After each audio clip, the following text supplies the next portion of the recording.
نیک بننے کی 3 خصوصیات ہیں۔ جب خدا کسی بندے کو نیک بنانا چاہتا ہے تو اسے کم بولنے، کم کھانے اور کم سونے کا الہام کرتا ہے۔ جاہل ہی اپنی رائے کو کافی سمجھتا ہے۔ بدترین رائے وہ ہوتی ہے جو شریعت کے خلاف ہو۔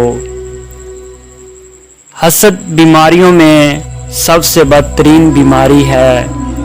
حسد نیکیوں کو اس طرح تباہ کر دیتا ہے جس طرح آگ لکڑی کو جلا دیتی ہے۔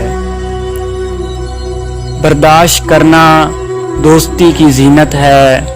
اپنے دوست کی لغزش کو برداشت کرو۔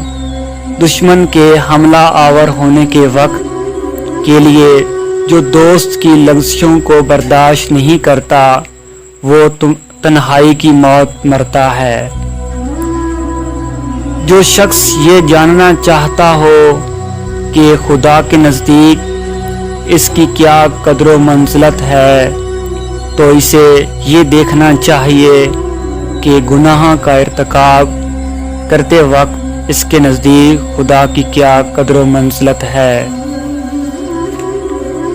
اگر توکل سیکھنا ہے تو پرندوں سے سیکھو کہ جب وہ شام کو واپس گھر جاتے ہیں تو ان کی چونچ میں کل کے لیے کوئی دانہ نہیں ہوتا۔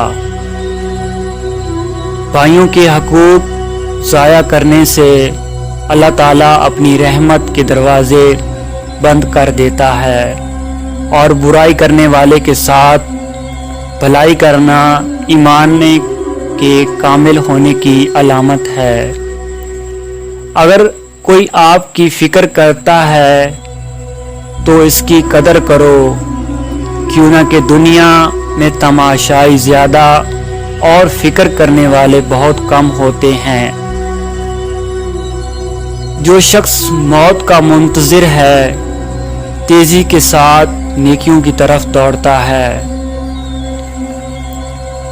اگر تم پانی میں ڈوب رہے ہو اور تمہیں یاد آ جائے کہ وقت نماز ہے تو نماز کی نیت کر لو۔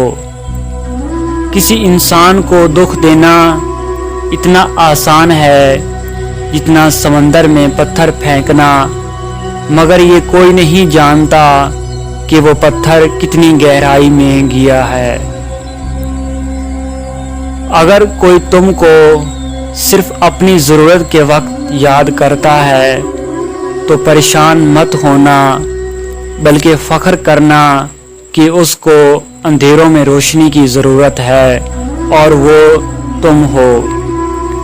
اسلام ایمان کا، ایمان یقین کا، علم عمل کا، سخی سائل کا اور ایمان اخلاص کا محتاج ہوتا ہے۔ اگر کسی انسان کا یقین ہماری ولایت پر ہو تو یہ اس کی 1000 سال کی عبادت سے افضل ہے۔ کم کھانے میں صحت ہے، کم بولنے میں سمجھداری ہے اور کم سونا عبادت ہے۔ اگر تمہاری ہمت اتنی بلند ہے کہ لوگوں کی اصلاح کرنا چاہتے ہو تو پہلے اپنے نفس کی اصلاح کرو۔